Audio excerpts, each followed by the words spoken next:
Media में इस समय बड़ी सुर्खियां बटोर रहा है। पिछले कई दिनों से आप लोगों के दिमाग में एक बड़ा प्रश्न चल रहा था और प्रश्न ये था कि अल्टीमेटली ये दो ब्रदर्स चुप क्यों हैं, अमेरिका के सामने कुछ बोल क्यों नहीं रहे हैं। ट्रंप लगातार अपनी मनमानी किए जा रहे हैं, एक देश के राष्ट्रपति को उठा लेते हैं, एक देश के अंदर आग लगवा देते हैं, जंगल फूंक देते हैं, और तो और हद तो तब हो जाती है जब रूसी जहाजों को रोक लेते हैं। इससे इन दोनों ने मिलकर के कुछ सलाह मशविरा किया कि भैया अगर ऐसा रहा तो अटलांटिक ओशियन तो भूल जाओ, अमेरिका हमें यहां जाने नहीं देगा और हमें अगर रुकना है तो हमें वापस से अपनी शक्ति को एकत्र करना होगा। परिणाम निकलता है चीन, रूस और ईरान तीनों मिलते हैं अटलांटिक ओशियन में, साउथ अफ्रीका के पास पहुंचते हैं, कहते हैं ब्रदर तुम तो हमारे अपने हो, क्यों ना मिलकर के अपन सब लोग एक बार तैयारी कर ही ले कि अगर समुद्र के अंदर अमेरिका से लड़ना पड़ा तो कैसे लड़ेंगे। बस इसी को लेकर हेडलाइंस बनना शुरू होती हैं। चीन के, रूस के और ईरान के वॉरशिप तैनात हो जाते हैं साउथ अफ्रीका में और शुरू हो जाता है जंग का अभ्यास। जी हां साथियों, और ये जंग केवल इस बात की कि अगर अटलांटिक ओशियन से गुजरते हुए जहाजों को अमेरिका ने रोका तो उसे कैसे रोका जाएगा। बस इसी को लेकर के हेडलाइंस बनना शुरू होती हैं। China, Russia, Iran join South Africa for naval drill as tension run high. दुनिया भर के अखबारों में एक ही खबर, इन देशों में सबसे ऊपर ईरान, जिसके यहां भयंकर आग लगी है। चर्चा सबकी करेंगे, लेकिन सबसे पहले एक अपडेट, और वो ये कि यदि आप चाहते हैं हमारे एप्लीकेशंस के माध्यम से हमसे जुड़कर हमारे तैयार किए हुए सेशंस को सुनना, कुछ सीखना, तो स्टॉक मार्केट पर बेहतरीन कोर्सेज हमारे द्वारा लिए गए हैं। म्यूचुअल फंड्स पर मेरे द्वारा बहुत ही बेहतरीन क्लासेस सिलेक्शन के टाइम है साथियों कि चीन, रशिया और ईरान के वॉरशिप इस समय साउथ अफ्रीका के अंदर एक हफ्ते की नेवल ड्रिल के लिए इकट्ठा हो गए हैं और उद्देश्य है scissor of several oil tankers जो वेनेजुएला के हाल हुए उनको रोकने के लिए, safe guard vital shipping lens and economic activities. ये पूरे ऑपरेशंस जिस वजह से हो रहे हैं उनके केंद्र में केवल यह है कि भैया जिस तरह से इस रास्ते में हाल ही में हमारे जहाज रोके गए उनसे हमें निकलना होगा, बचना होगा। आपको याद तो होगा ही, मैंने पिछले सेशन में ही आपको बताया है, इसी चैनल पर आपको बताया है कि कैसे एक ईरान के पास से चले हुए जहाज को अमेरिका ने वेनेजुएला जाने से पहले रोका, जिसका नाम बेला वन था। फिर ये यहां जाने से बच करके निकलने लगा और जब यहां पर पहुंचा एक रूसी जहाज तो अमेरिकियों ने उस रूसी जहाज को पकड़ लिया। हमने कल के सेशन में आपको बताया था, इससे रूस और अमेरिका के बीच तनातनी बढ़ गई थी क्योंकि यहां पर रूस ने उसे अपना जहाज क्लेम किया और यूएस ने उसे वेनेजुएला की शैडो फ्लीट कहकर रोक लिया। मेरे प्यारे साथियों, जहाज सबका होता है, हाई सी में सभी देश अपने जहाज लेकर चल सकते हैं। पानी सबका होता है, माफी चाहूंगा, जहाज सबका नहीं, पानी सबका होता है, हाई सी सबका होता है और उसमें सभी देश अपने जहाज लेकर चल सकते हैं। ऐसे में जब रूसी जहाज को अमेरिका ने यह कहकर रोक लिया कि ये तो वेनेजुएला के नाम पर चल रहा था, हमारे सामने झूठ बोल करके निकल रहा था, इससे इस जगह पर टेंशन बढ़ने लगी। हालात इतने बिगड़े कि रूस की सबमरीन तक यहां तक पहुंच गई, डेस्ट्रॉयर खड़े हो गए। लगने लगा कि अमेरिका और रूस एक दूसरे के आमने सामने युद्ध के स्तर पर हो जाएंगे, लेकिन फिर भी रूस की समझदारी से एक बड़ा हमला रुक गया। लेकिन ट्रंप यहां रुकने वाले नहीं हैं, वो लगातार दुनिया भर में दिक्कतें खड़ी कर रहे हैं। ताजा दिक्कत उन्होंने ईरान में खड़ी की है। ईरान में जबरदस्त प्रोटेस्ट चल रहे हैं, यहां पर जो खमने की सरकार है उसको उखाड़ फेंकने की पूरी तैयारी चल रही है। ऐसे में ईरान और जितने भी प्रताड़ित देश हैं अमेरिका से, उन्होंने लगभग एका करने का सोच लिया है, ऐसा लग रहा है। रशिया, चाइना, साउथ अफ्रीका और ईरान, ये चारों देश मिलते हैं अटलांटिक ओशियन के इस किनारे पर, क्योंकि यहां से इन्हें वेनेजुएला बिल्कुल नजदीक दिखता है। बोले एक बार अपन इस जगह पर आइए और अभ्यास कर लेते हैं। यही हुआ। साउथ अफ्रीका के केप टाउन के पास इन सब ने अपनी अपनी नेवीज को इकट्ठा किया। इस अटलांटिक ओशियन में इन्होंने अभ्यास शुरू किया कि यदि अमेरिका ऐसा करेगा तो हम लोग क्या कर सकते हैं। आपको मैं बता दूं कि दुनिया में जो सबसे ज्यादा चीन के साथ रूट यूज में होता है यूरोप का, या तो वो स्वेज कैनाल के थ्रू होता है, यानी कि अटलांटिक सी से होता हुआ जिब्राल्टर स्ट्रेट, मेडिटेरेनियन सी, स्वेज कैनाल, और फिर यहां से बाबे मंडल होते हुए या तो इंडियन ओशियन के थ्रू होते हुए मलक्का स्ट्रेट से होता है, या फिर यहां से अटलांटिक ओशियन से होता हुआ South Atlantic ocean, Cape of Good Hope होते हुए इंडियन ओशियन से होते हुए मलक्का स्ट्रेट और फिर चाइना। इन सभी ट्रेड रूट्स में से जब ये रूट बाधित होता है तो सबसे ज्यादा केप ऑफ गुड होप वाला होता है। अंग्रेज भी जब सबसे पहले भारत आए थे तो वो जिस रूट के थ्रू भारत पहुंचे थे, या भारत को जिस रूट के थ्रू उन्होंने मतलब ट्रैक किया था वो यही केप ऑफ गुड होप था। दुनिया भर के यूरोपियंस इंडिया की तरफ जब आए या एशिया की तरफ जब आए तो केप ऑफ गुड होप होते हुए ही आए थे। इसी रास्ते के आसपास यहीं पर अब तैयारी चल रही है। अटलांटिक ओशियन के अंदर रूस, चाइना, साउथ अफ्रीका और ईरान के नेवल जहाज यहां पर आकर खड़े हो गए हैं। केप टाउन के अंदर सैमोइन टाउन करके एक जगह है, वहां पर एक अभ्यास किया जा रहा है और उसका नाम रखा गया है विल फॉर पीस 2026। और ये पहली बार है जब ब्रिक्स प्लस नेशंस आपस में इकट्ठे हुए हैं। ये ब्रिक्स प्लस नेशंस क्या है मैं ये भी बता देता हूं। आप सभी जानते हैं कि वर्ष 2009 के अंदर ब्राजील, रशिया, इंडिया और चाइना इनने मिलकर ब्रिक का निर्माण किया था। 2010 के अंदर यहां पर शामिल हुआ था साउथ अफ्रीका, बन गया था ब्रिक्स। और उस ब्रिक्स में अब 5 देशों के अलावा अन्य 5 देश और जुड़ चुके हैं। उनकी वजह से ये ब्रिक्स प्लस कहलाता है। ब्रिक्स प्लस देशों में फिलहाल जो है वो यहां पर रशिया इकट्ठा हो रहा है, चाइना है, यहां पर साउथ अफ्रीका है और ईरान है। ईरान कहां से आया? तो ईरान ब्रिक्स प्लस देशों का मेंबर है। इन सबके इकट्ठे होने से विल फॉर पीस 2026 शुरू हो रहा है। आपके दिमाग में एक बड़ा प्रश्न बनना शुरू होगा कि ब्रिक्स प्लस नाम दे दिया तो यहां से ब्राजील कहां चला गया, इंडिया कहां चला गया? इन 2 देशों का क्या अपडेट है, ये अपडेट भी मैं आपको आगे दूंगा। फिलहाल के लिए सबकी नेवीज जो इकट्ठा हुई हैं उन्हें आप देख लें। सीमोन टाउन के अंदर एक्सरसाइज विल फॉर पीस के लिए एकत्र हुए जो नेवल के सैनिक हैं उन्हें आप यहां पर देख सकते हैं। ये नेवी के सैनिक हैं। अफ्रीका में इनका स्वागत हो रहा है। यहां पर नेवल वेसल ले लेकर के ये सब पहुंचे हुए हैं। साउथ अफ्रीका इनका वेलकम कर रहा है। सभी के जहाज, चीनी जहाज यहां पर दिख रहे हैं, रशियन जहाज दिख रहे हैं, रशियन और ईरानियन लोग यहां पर एक साथ दिख रहे हैं। बड़े स्केल पर नेवल जहाज, डेस्ट्रॉयर्स लेकर के ये यहां पर पहुंच गए हैं और इनका स्वागत हो रहा है इस अंदाज में कि भाई अगर हमारे जहाजों को अगर अमेरिका ने रोका, इस ट्रेड रूट को बाधित किया, तो हम लोग क्या कर सकते हैं उससे निपटने के लिए। सब देशों की तैयारी और सबकी स्ट्रेटेजिकल मीटिंग होते हुए कुछ तस्वीरें बाहर आती हैं। इस एक्सरसाइज के बारे में मैं आपको पहले एक बार और जानकारी दे देता हूं। जब G20 बैठक को साउथ अफ्रीका होस्ट कर रहा था, जिसे अमेरिका नहीं चाहता था कि ये होस्ट करे, उस समय पर ये विल ऑफ पीस जो है ना ये होने वाली थी। ये जो ये वाली जो एक्सरसाइज है ये उस समय पर होने वाली थी, लेकिन इस एक्सरसाइज को, विल फॉर पीस वाली जो एक्सरसाइज है, इस एक्सरसाइज को G20 को प्राथमिकता देते हुए इन्होंने रोक दिया था। इन्होंने कहा पहले G20 करा लेता हूं, पहले ही अमेरिका चिढ़ा पड़ा है, वो हमारे यहां आने से वैसे ही मना कर रहा है, एक बार इसे करा लेते हैं उसके बाद देखा जाएगा। तो इन्होंने इस एक्सरसाइज को इस महीने एक्सटेंड कर दिया था, तभी जाकर के ये जनवरी के अंदर एक्सरसाइज होना शुरू हुई। Introducing the Redmi Note 15. ये एक्सरसाइज केवल अभ्यास था, यानी कि एक नेवल अभ्यास था, लेकिन अब ये मैरीटाइम रूट को सिक्योर करने के लिए जरूरत बन गया है। ऐसे में हेडलाइन बनती है कि BRICS members to hold joint drill near South Africa, ऐसा चाइना की डिफेंस मिनिस्ट्री कहती है।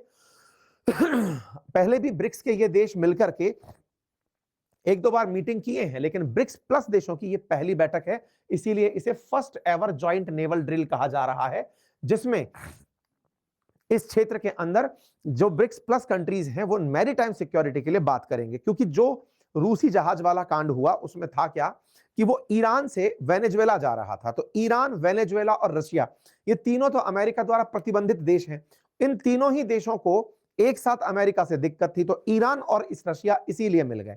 और चाइना को पता है कि एक बार रशिया को काउंटर कर दिया तो अमेरिका का अगला नंबर चाइना ही होगा, वो चाइना को काउंटर करने की मेहनत करेगा, इसीलिए इन सबके साथ चर्चा हो रही है। इस बीच में आपके दिमाग में एक प्रश्न बनना लाजमी है, और वो ये कि सर एक बात बताइए, इंडिया यहां पर क्यों नहीं है, ब्राजील यहां पर क्यों नहीं है, ब्रिक्स के वो देश भी तो हैं, क्या भारत को नहीं जरूरत है कि वो जाकर के यहां पर युद्ध अभ्यास में पार्टिसिपेट करे?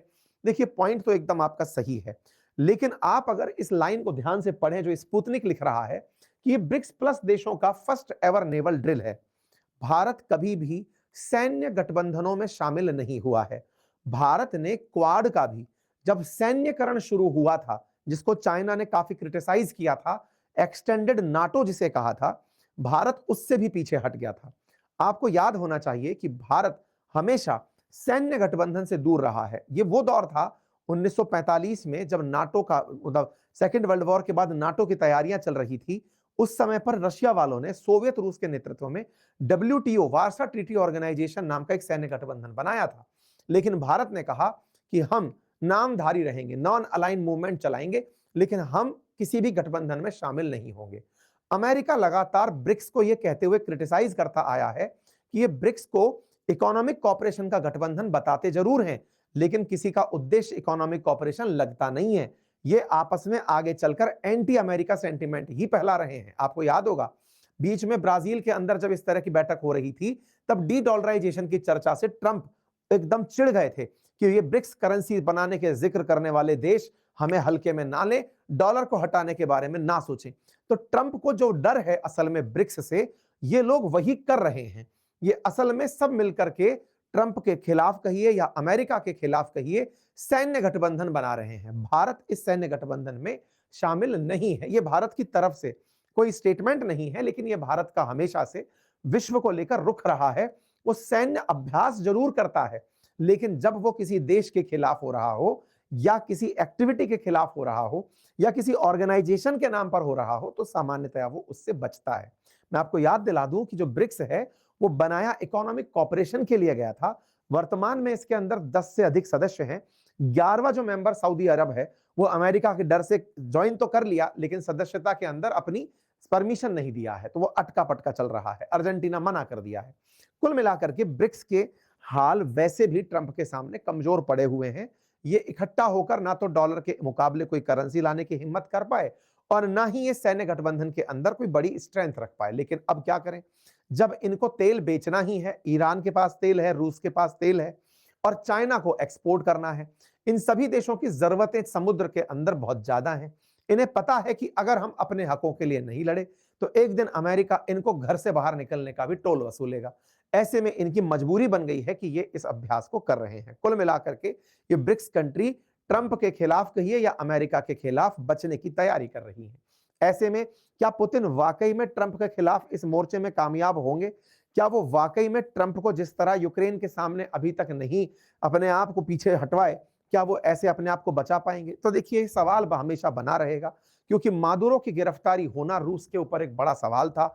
मादुरो का वेनेजुएला से उठकर चले जाना, वेनेजुएला इस उम्मीद में था कि रूस उसे बचाने आएगा, अमेरिका के खिलाफ कोई एक्शन लेगा, क्योंकि मादुरो ने कुछ समय पहले ही रूस के साथ स्ट्रेटेजिक टाई की थी।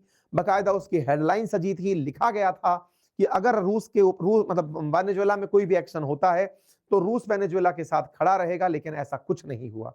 इतना ही नहीं, अमेरिका ने दुनिया के सामने से रूस का डर निकालने के लिए उसके जहाज को कैप्चर कर लिया और जहाज कैप्चर करके ये दिखा दिया कि मादुरो के साथ ना चीन खड़ा हो पाया था, ना रूस के साथ खड़ा हो पाया था। इस तरह से मादुरो को अकेला छोड़कर उसने दुनिया के सामने से चीन और रूस का डर निकाल दिया। और अब जब वो ईरान के अंदर सत्ता परिवर्तन की लहर चलाया हुआ है, उस समय रहा सहा जो और डर है कि भाई ईरान कुछ कर सकता है, ईरान आतंकवादी हमले करवा देगा, वो सब खत्म कर रहा है अमेरिका अपनी सुप्रीमेसी को बढ़ावा देने के लिए।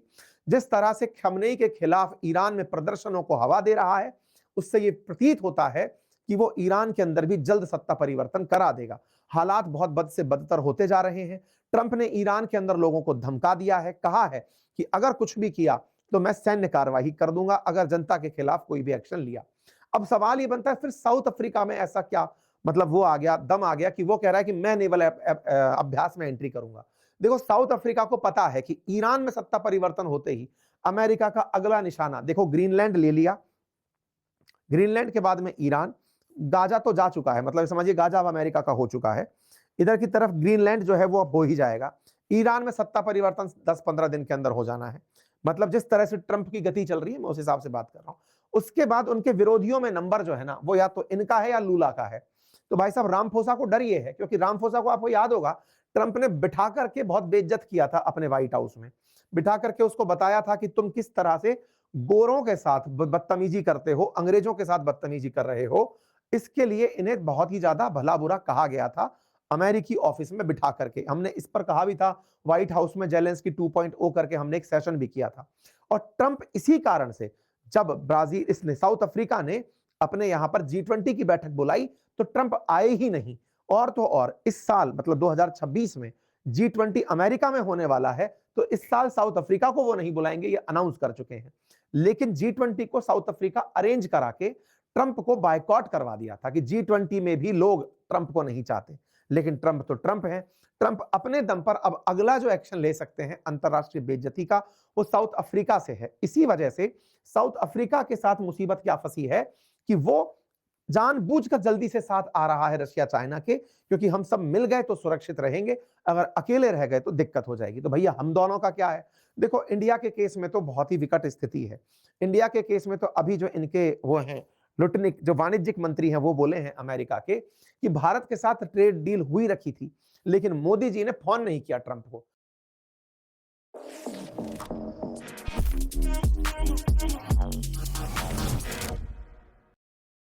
हम कहते रहे कि मोदी जी एक बार ट्रंप को फोन कर दो।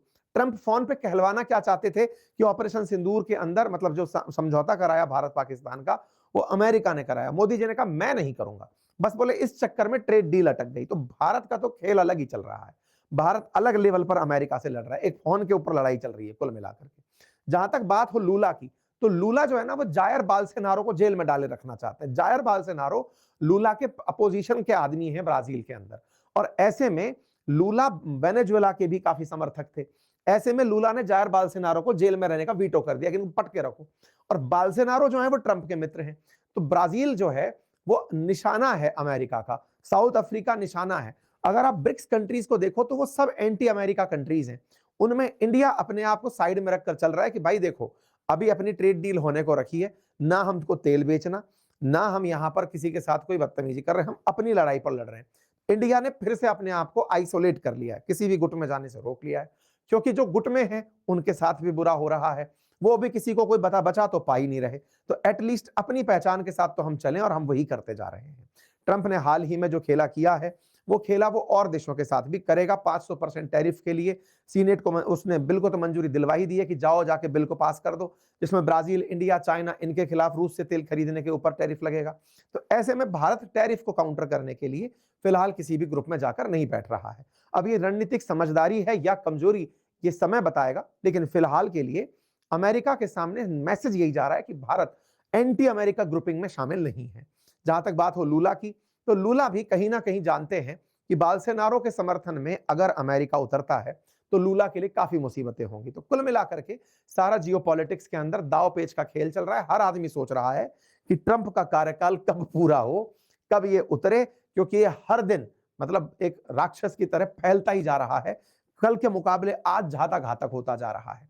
जिन मित्रों के साथ खाला चला पड़ा था, अब ये उनके खिलाफ हो गया है। मतलब ये वैसा जो भस्मासुर टाइप की शक्ति ले लिया है कि ये जिनके साथ है अब उनके भी नुकसान में है। मतलब नाटो कंट्रीज को धमकी दे रहा है कि तुम लोग मेरे बिना कुछ नहीं हो।